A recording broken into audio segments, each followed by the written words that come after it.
ప్రభువు నామానికి స్తోత్రం.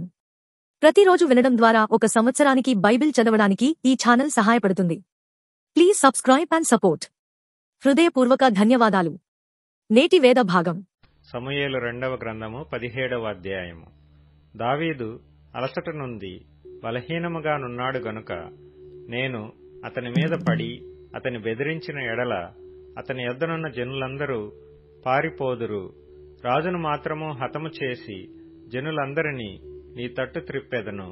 నీవు వెదకు మనిషిని నేను పట్టుకొనగా జనులందరూ వచ్చి నీతో సమాధానపడుదురు గనుక నీ చిత్తమైతే నేను 12,000 మందిని ఏర్పరచుకొని పోయి ఈ రాత్రి దావీదును తరిమి పట్టుకొందునని అహీతోపెలు అబ్షాలోముతో చెప్పగా ఈ బోధ అబ్షాలోమునకును ఇశ్రాయేలు వారి పెద్దలకందరికిని యుక్తముగా కనబడెను. అంతటా అర్కీయుడైన హూషై ఏమి చెప్పునో మనము వినునట్లు అతని పిలువనంపుడని అబ్షాలోము ఆజ్ఞ ఇయ్యగా హూషై అబ్షాలోము నొద్దకు వచ్చెను. అబ్షాలోము అహీతోపెలు చెప్పిన ఆలోచన అతనికి తెలియజేసి అతని మాట చొప్పున మనము చేయుదమా చేయకుందుమా, నీ ఆలోచన ఏమైనది చెప్పుమని అతని నడుగగా హూషై అబ్షాలోముతో ఇట్లనెను, ఈసారి అహీతోపెలు చెప్పిన ఆలోచన మంచిది కాదు. నీ తండ్రియు అతని పక్షముననున్నవారును మహాబలాఢ్యులనియు అడవిలో పిల్లలను పోగొట్టుకొనిన ఎలుగుబంట్ల వంటి వారై రేగిన మనస్సుతో ఉన్నారనియు నీకు తెలియను. మరియు నీ తండ్రి యుద్ధమునందు ప్రవీణుడు, అతడు జనులతో కూడా బస చేయడు. అతడేదో ఒక గుహయందో మరి ఏ స్థలమందో దాగియుండును. కాబట్టి నీ వారిలో కొందరు యుద్ధారంభమందు కూలగా చూచి జనులు వెంటనే ఆ సంగతిని బట్టి అబ్షాలోము పక్షముననున్నవారు ఓడిపోయిరని చెప్పుకొందురు.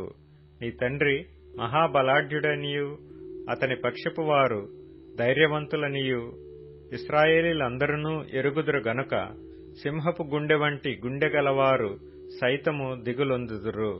కాబట్టి నా ఆలోచన ఏమనగా, దాను నుండి బెయేర్షెబా వరకు లెక్కకు సముద్రపు ఇసుక రేణువులంత విస్తారముగా ఇశ్రాయేలీలందరినీ నలుదిశల నుండి నీ యొద్దకు సమకూర్చి నీవు స్వయముగా యుద్ధమునకు పోవలెను. అప్పుడు మనము అతడు కనబడిన స్థలములలో ఏదో ఒక దానియందు అతని మీద పడుదుము. నేల మీద మంచు పడు రీతిగా మనము అతని మీదికి వచ్చిన ఎడల అతని పక్షపు వారిలో ఒకడునూ తప్పించుకొనజాలడు.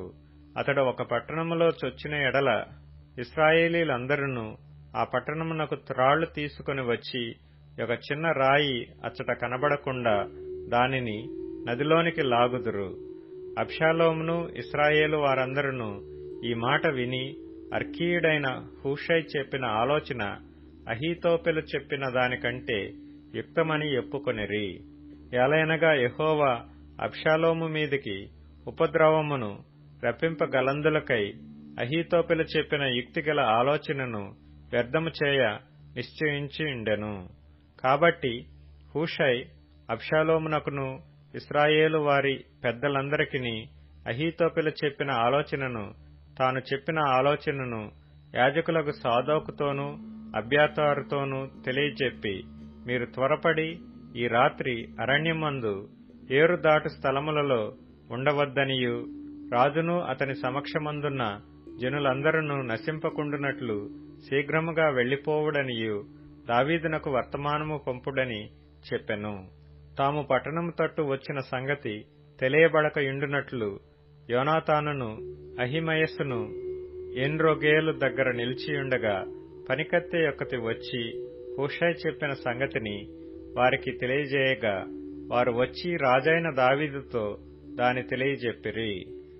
తాను వారిని కనుగొనిన సంగతి పనివాడు ఒకడు అబ్షాలోమునకు తెలిపెను. గాని వారిద్దరూ వేగిరముగా పోయి బహూరీములో ఒకని ఇల్లు చేరి అతని ఇంటి ముంగిట ఒక బావి ఉండగా దానిలో దిగి దాగియుండిరి. ఆ ఇంటి ఇల్లాలు ముతకగుడ్డ ఒకటి తీసుకొని వచ్చి బావి మీద పరిచి దానిపైన గోధుమ పిండి ఆరబోసిన గనుక వారు దాగిన సంగతి ఎవరికినీ తెలియకపోయెను. అబ్షాలోము సేవకులు ఆ ఇంటి ఆమె యొద్దకు వచ్చి అహిమయస్సును యోనాతానును ఎక్కడ ఉన్నారని అడుగగా ఆమె వారు ఏరు దాటి పోయిరని వారితో చెప్పిన గనుక వారు పోయి వెదకి వారిని కానక యెరూషలేమునకు తిరిగి వచ్చిరి. వారు వెళ్లిన తరువాత యోనాతానును అహిమయస్సును బావిలో నుండి బయటికి వచ్చి దావీదునొద్దకు పోయి అహీతోపెలు అతని మీద చేసిన ఆలోచన తెలియజేసి, నీవు లేచి త్వరగా నది దాటవలసినదని అతనితో చెప్పగా, దావీదును అతని యొద్దనున్న జనులందరూ లేచి యొర్దాను నది దాటిరి. తెల్లవారునప్పటికీ నది దాటక యుండినవాడు ఒకడునూ లేకపోయెను. అహీతోపెలు తాను చెప్పిన ఆలోచన జరగకపోవట చూచి గాడిదకు గంత కట్టి ఎక్కి తన ఊరనున్న తన ఇంటికి పోయి తన ఇల్లు చక్కబెట్టుకొని ఉరిపోసుకొని చనిపోయెను. జనులు అతని తండ్రి సమాధి యందు అతనిని పాతిపెట్టిరి. దావీదు మహనయీమునకు రాగా అబ్షాలోమును ఇశ్రాయేలీలందరూ యొర్దాను నది దాటి వచ్చిరి. అబ్షాలోము యోవాబునకు మారుగా అమాశాను సైన్యాధిపతిగా నియమించెను. ఈ అమాశా ఇత్రా అను ఇశ్రాయేలీయుడు, యోవాబు తల్లి అయిన సెరూయా సహోదరియగు నాహాషు కుమార్తె అయిన అబీగయీలునొద్దకు పోయినందున పుట్టినవాడు. అబ్షాలోమును ఇశ్రాయేలీయులను గిలాదు దేశములో దిగియుండిరి.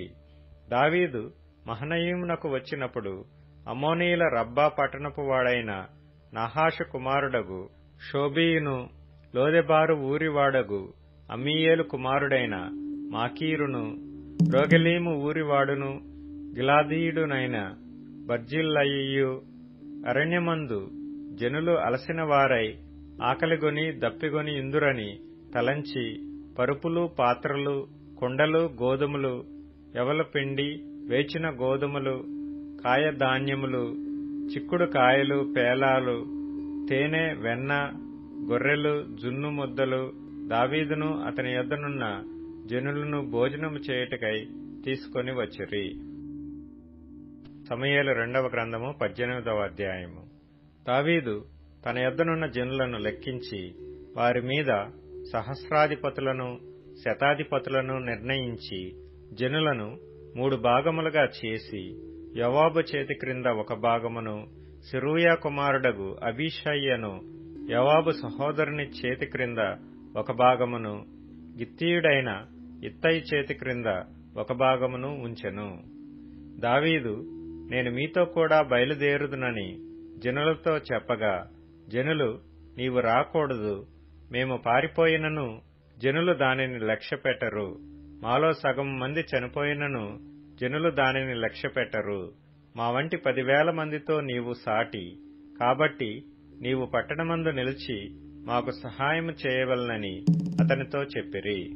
అందుకు రాజు, మీ దృష్టికేది మంచిదో దాని చేసేదనని చెప్పి గుమ్మపు ప్రక్కను నిలిచియుండగా జనులందరూ గుంపులై 100 కొలదిగాను 1000 కొలదిగాను బయలుదేరిరి.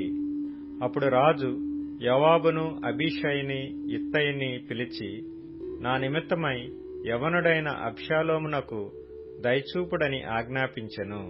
జనులందరూ వినుచుండగా రాజు అబ్షాలోమును గూర్చి అధిపతులకందరికీ ఆజ్ఞ ఇచ్చెను.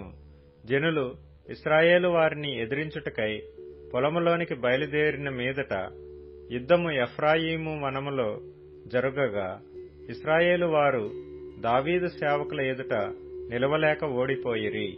ఆ దినమున 20,000 మంది అక్కడ హతులైరి. యుద్ధము ఆ ప్రదేశమంతటను వ్యాపించెను. మరియు నాటి దినమున కత్తిచేత కూలిన వారి కంటే ఎక్కువ మంది అడవిలో చిక్కుబడి నాశనమైరి. అబ్షాలోము కంచర గాడిద మీద ఎక్కిపోవచ్చు దావీదు సేవకులకు ఎదురాయెను. ఆ కంచర గాడిద యొక్క గొప్ప మస్తకి వృక్షము యొక్క చిక్కు కొమ్మల క్రిందకి పోయినప్పుడు అతని తల చెట్టుకు తగులుకొనినందున అతడు ఎత్తబడి ఆకాశమునకును భూమికిని మధ్యను వేలాడుచుండగా అతని క్రిందనున్న కంచరగాడిద సాగిపోయెను. ఒకడు దానిని చూచి వచ్చి, అబ్షాలోము మస్తకి వృక్షమున వేలాడుచుండుట నేను చూచితినని యోవాబుతో చెప్పినప్పుడు, యోవాబు, నీవు చూచి ఇంటివే, నేల కూలునట్లు నీవతని కొట్టకపోతివేమి? నీవతని చంపిన ఎడల 10 తులముల వెండియు 1 నడికట్టును నీకిచ్చి ఇందునని తనకు సమాచారము చెప్పిన వానితో అనెను. అందుకు వాడు, యవనుడైన అబ్షాలోమును ఎవడనూ ముట్టకుండా జాగ్రత్తపడుడని రాజు నీకును అబీషైకిని ఇత్తయికిని ఆజ్ఞనిచ్చుచుండగా నేను వింటిని. 1000 తులముల వెండి నా చేతిలో పెట్టినను రాజకుమారుని నేను చంపను.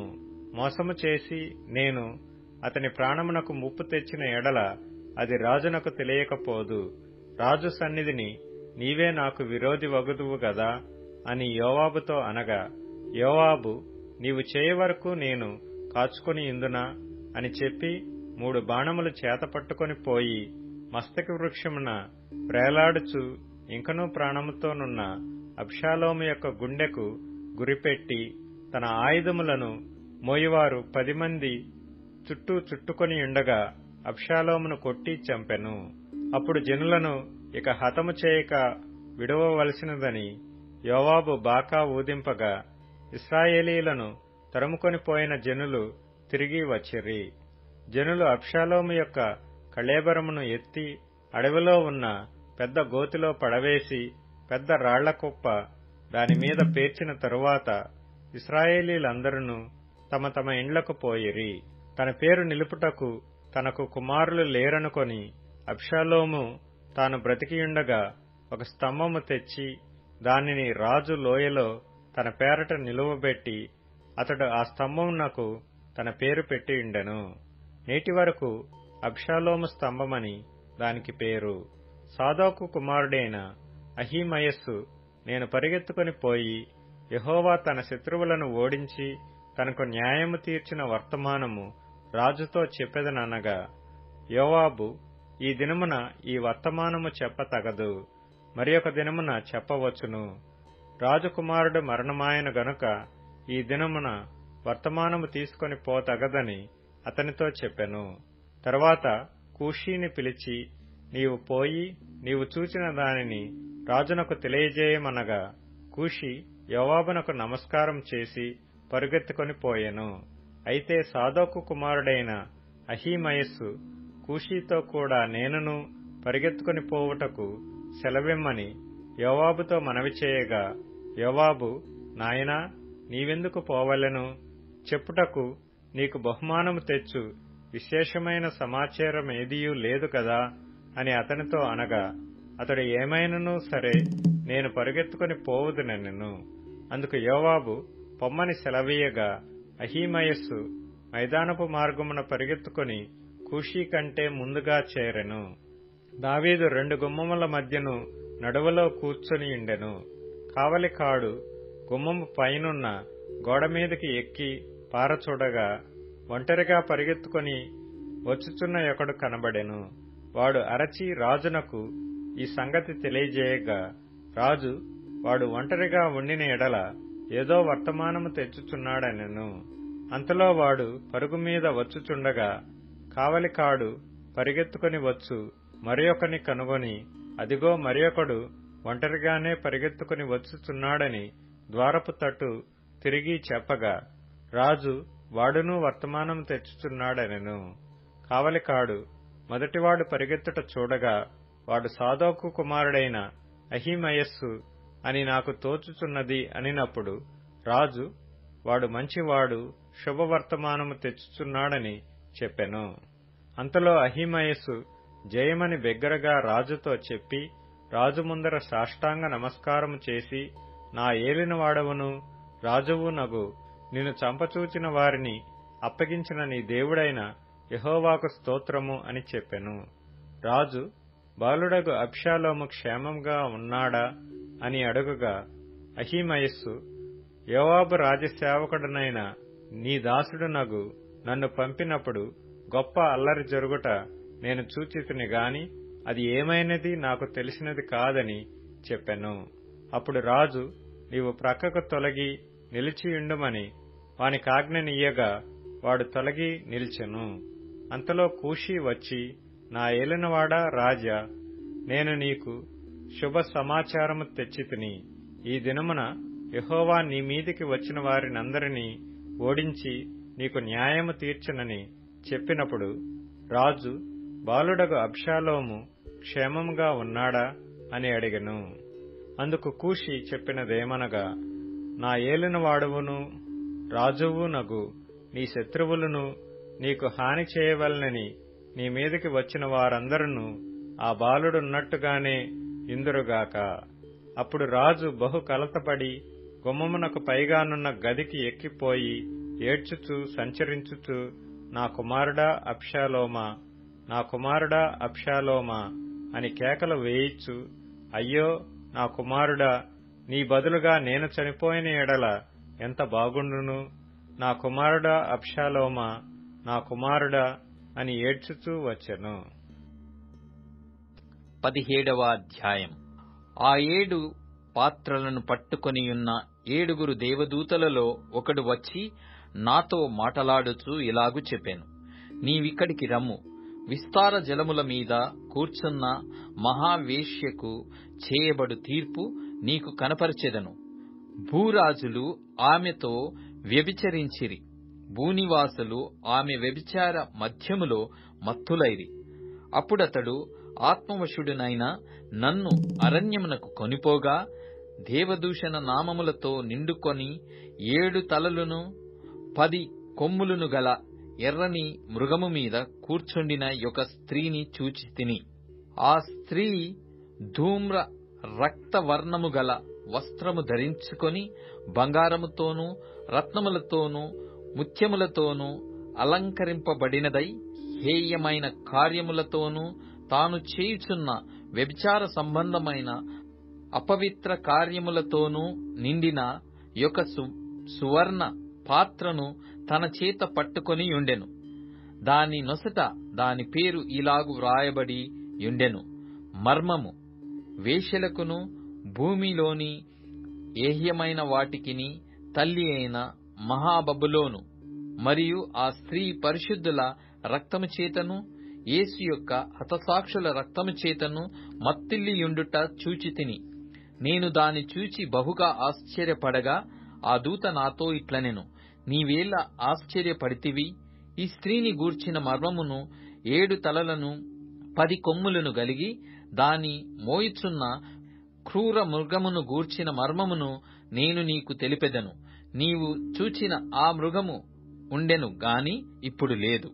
అయితే అది అగాధ జలములలో నుండి పైకి వచ్చుటకును నాశనమునకు పోవుటకును సిద్ధముగా ఉన్నది. భూనివాసులలో జగదుత్పత్తి మొదలుకొని జీవగ్రంథమందు ఎవరి పేరు వ్రాయబడలేదో వారు ఆ మృగముండెను గాని ఇప్పుడు లేదు. అయితే ముందుకు వచ్చుచున్న సంగతి తెలిసికొని ఆశ్చర్యపడుదురు. ఇందులో జ్ఞానము గల మనస్సు కనబడును. ఆ 7 తలలు ఆ స్త్రీ కూర్చున్న 7 కొండలు. మరియు 7 రాజులు కలరు. 5 కూలిపోయిరి, ఒకడున్నాడు, కడమవాడు ఇంకనూ రాలేదు. వచ్చినప్పుడు అతడు కొంచెము కాలముండవలెను. ఉండినదియు ఇప్పుడు లేనిదియునైన ఈ క్రూర మృగము ఆ 7 పాటు ఒకడునయ్యుండి తానే 8వ రాజగుచు నాశనమునకు పోవును. నీవు చూచిన ఆ 10 కొమ్ములు 10 మంది రాజులు. వారిదివరకు రాజ్యమును పొందలేదు గాని ఒక గడియ క్రూర మృగముతో కూడా రాజుల వలె అధికారము పొందుదురు. వీరు ఏకాభిప్రాయము గలవారై తమ బలమును అధికారమును ఆ మృగమునకు అప్పగింతురు. వీరు గొర్రెపిల్లతో యుద్ధము చేతురు గాని గొర్రెపిల్ల ప్రభువులకు ప్రభువును రాజులకు రాజునయ్యున్నందునను తనతో కూడా ఉండిన వారు పిలువబడిన వారై ఏర్పరచబడిన వారై నమ్మకమైన వారై ఉన్నందునను ఆయన ఆ రాజులను జయించును. మరియు ఆ దూత నాతో ఇలాగు చెప్పెను, ఆ వేశ్య కూర్చున్న చోట నీవు చూచిన జలములు ప్రజలను, జన సమూహములను, జనములను, ఆయా భాషలు మాటలాడు వారిని సూచించును. నీవు ఆ 10 కొమ్ములు గల ఆ మృగమును చూచితివే. వారు ఆ వేశ్యను ద్వేషించి దానిని దిక్కులేని దానిగాను దిగంబరిగాను చేసి దాని మాంసమును భక్షించి అగ్నిచేత దానిని బొత్తిగా కాల్చివేతురు. దేవుని మాటలు నెరవేరు వరకు వారు ఏకాభిప్రాయము గలవారై తమ రాజ్యమును ఆ మృగమునకు అప్పగించుట వలన తన సంకల్పము కొనసాగించున్నట్లు దేవుడు వారికి బుద్ధి పుట్టించెను. మరియు నీవు చూచిన ఆ స్త్రీ భూరాజుల నీలు ఆ మహాపట్టణమే. ప్రకటన గ్రంథము 18వ అధ్యాయము. అటు తరువాత మహాధికారము గల వేరొక దూత పరలోకము నుండి దిగివచ్చుట చూచితిని. అతని మహిమ చేత భూమి ప్రకాశించెను. అతడు గొప్ప స్వరముతో ఆర్భటించి ఇట్లనెను: మహాబబులోను కూలిపోయెను, అది దయ్యములకు నివాస స్థలమును, ప్రతి అపవిత్రాత్మకు ఉనికి పట్టును, అపవిత్రమును అసహ్యమునైన ప్రతి పక్షికి ఉనికి పట్టును ఆయను. ఏలయనగా సమస్తమైన జనములు మహోద్రేకముతో కూడిన దాని వ్యభిచార మద్యమును త్రాగి పడిపోయిరి. భూరాజులు దానితో వ్యభిచరించిరి. భూలోకమందలి వర్తకులు దాని సుఖభోగముల వలన ధనవంతులైరి. మరియు ఇంకొక స్వరము పరలోకములో నుండి ఇలాగు చెప్పగా వింటిని: నా ప్రజలారా, మీరు దాని పాపములలో పాలివార కాకుండునట్లును, దాని తెగుళ్లలో ఏదియూ మీకు ప్రాప్తింపకుండునట్లును దానిని విడిచి రండి. దాని పాపములు ఆకాశము నంటుచున్నవి. దాని నేరములను దేవుడు జ్ఞాపకము చేసుకొనియున్నాడు. అది ఇచ్చిన ప్రకారము దానికి ఇయ్యుడి. దాని క్రియల చొప్పున దానికి రెట్టింపు చేయుడి. అది కలిపిన పాత్రలో దాని కొరకు రెండంతలు కలిపిపెట్టుడి. అది నేను రాణిగా కూర్చుండుదానను, నేను విధవరాలను కాను, దుఃఖము చూడనని తన మనస్సులో అనుకొనెను గనుక అది తన్ను తాను ఎంతగా గొప్ప చేసుకొని సుఖభోగములను అనుభవించెనో అంతగా వేదనను దుఃఖమును దానికి కలగజేయుడి. అందుచేత ఒక్క దినముననే దాని తెగుళ్లు అనగా మరణమును, దుఃఖమును, కరువును వచ్చును. దానికి తీర్పు తీర్చుచున్న దేవుడైన ప్రభువు బలిష్ఠుడు గనుక అది అగ్నిచేత బొత్తిగా కాల్చివేయబడును. దానితో వ్యభిచారము చేసి సుఖభోగములను అనుభవించిన భూరాజులు దాని బాధ చూచి భయాక్రాంతులై దూరమున నిలవబడి దాని దహన ధూమమును చూచునప్పుడు దాని విషయమై రొమ్ము కొట్టుకొనుచు ఏడ్చుచు, అయ్యో అయ్యో బబులోను మహాపట్టణమా, బలమైన పట్టణమా, ఒక్క గడియలోనే నీకు తీర్పు వచ్చెను గదా అని చెప్పుకొందురు. లోకములోని వర్తకులను ఆ పట్టణమును చూచి ఏడ్చుచు తమ సరుకులను అనగా బంగారు, వెండి, రత్నములు, ముత్యములు, సన్నపు నారబట్టలు, ఊదారంగు బట్టలు, పట్టుబట్టలు, రక్తవర్ణపు బట్టలు మొదలైన సరకులను, ప్రతి విధమైన డబ్బ మ్రానును, ప్రతి విధమైన దంతపు వస్తువులను, మిక్కిలి విలువ గల కర్ర, ఇత్తడి, ఇనుము, చలవరాళ్లు మొదలైన వాటితో చేయబడిన ప్రతి విధమైన వస్తువులను, దాల్చిన చెక్క, ఓమము, ధూప ద్రవ్యములు, అత్తరు, సాంబ్రాణి, ద్రాక్షారసము, నూనె, మెత్తని పిండి, గోధుమలు, పశువులు, గొర్రెలు మొదలగు వాటిని, గుర్రములను, రథములను, దాసులను, మనుషుల ప్రాణములను ఇక మీదట ఎవడునూ కొనడు. నీ ప్రాణమునకు ఇష్టమైన ఫలములు నిన్ను విడిచిపోయెను. రుచ్యమైనవన్నీయు దివ్యమైనవన్నీయు నీకు దొరకకుండా నశించిపోయినవి. అవి ఇక మీదట కనబడవని చెప్పుకొనుచు దాని గూర్చి దుఃఖపడుదురు. ఆ పట్టణము చేత ధనవంతులైన ఈ సరుకుల వర్తకులు ఏడ్చుచు దుఃఖపడుచు, అయ్యో అయ్యో, సన్నపు నారబట్టలను, ధూమ్ర రక్తవర్ణపు వస్త్రములను ధరించుకుని బంగారముతోనూ రత్నములతోనూ ముత్యములతోనూ అలంకరింపబడిన మహాపట్టణమా, ఇంత ఐశ్వర్యము ఒక్క గడియలోని పాడైపోయినే అని చెప్పుకొనుచు దాని బాధను చూచి భయాక్రాంతులై దూరముగా నిల్చుందురు.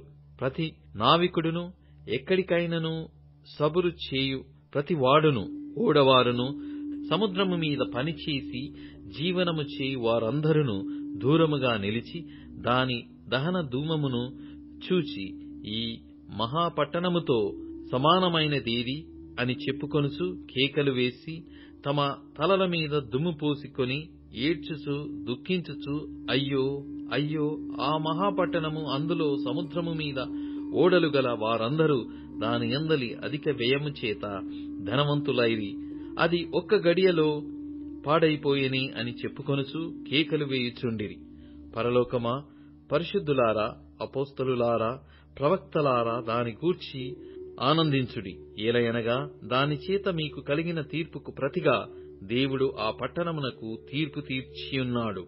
తరువాత బలిష్ఠుడైన యొక్క దూత గొప్ప తిరుగటి రాతి వంటి రాయి ఎత్తి సముద్రములో పడవేసి, ఇలాగు మహాపట్టణమైన బబులోను వేగముగా పడద్రోయబడి ఇక ఎన్నటికిని కనబడకపోవును.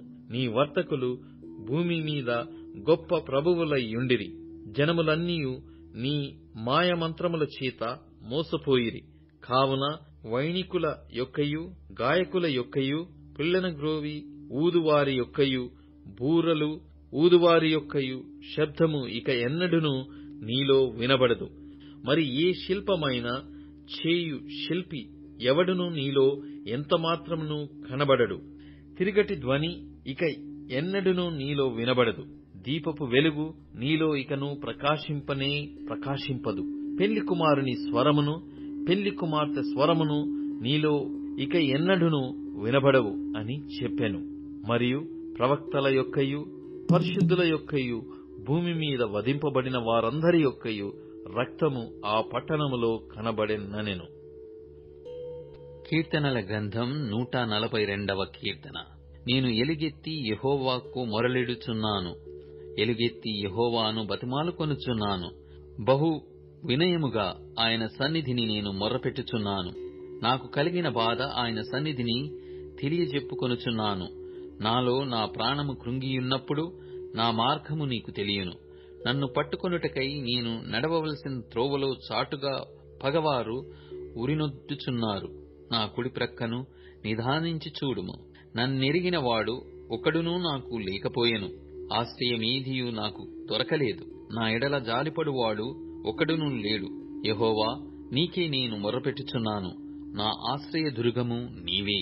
సజీవులున్న భూమి మీద నా స్వాస్థ్యము నీవే అని నేననుకొంటిని. నేను చాలా కృంగియున్నాను. నా మొర్రకు చెవియొగ్గుము. నన్ను తరమువారు నాకంటే బలిష్ఠులు. వారి చేతిలో నుండి నన్ను విడిపింపుము.